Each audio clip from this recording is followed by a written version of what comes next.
Gujarat anti terrorist squad ఉగ్ర కుట్రను ఛేదించింది. అత్యంత ప్రమాదకరమైన రసాయన విషం రైసిన్ తయారీకి ప్రయత్నిస్తున్న చైనాలో ఎంబీబీఎస్ చేసిన వైద్యుడిని మరో ఇద్దరిని అరెస్ట్ చేసింది.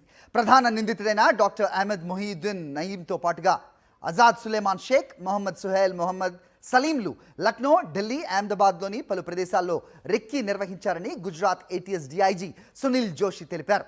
గుజరాత్లో కీలకమైన ఉగ్రదాడిని అమలు చేయడానికి ప్రాణాంతకమైన రైజిన్ అనే విషాన్ని సయీద్ తయారు చేస్తున్నట్లుగా వెల్లడించారు. 3 నుంచి 3 ఫోన్లు, 2 ల్యాప్టాప్స్ను స్వాధీనం చేసుకున్నామన్నారు. గుజరాత్ యాంటీ టెర్రరిస్ట్ స్క్వాడ్ ఉగ్ర కుట్రను ఛేదించింది. అత్యంత ప్రమాదకరమైన రసాయన విషం రైసిన్ తయారీకి ప్రయత్నిస్తున్న చైనాలో ఎంబీబీఎస్ చేసిన వైద్యుడిని మరో ఇద్దరిని అరెస్ట్ చేసింది.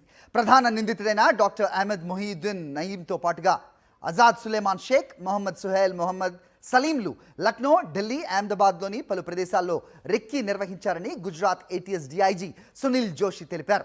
గుజరాత్లో కీలకమైన ఉగ్రదాడిని అమలు చేయడానికి ప్రాణాంతకమైన రైజిన్ అనే విషాన్ని సయీద్ తయారు చేస్తున్నట్లుగా వెల్లడించారు. 3 నుంచి 3 ఫోన్లు, 2 ల్యాప్టాప్స్ను స్వాధీనం చేసుకున్నామన్నారు.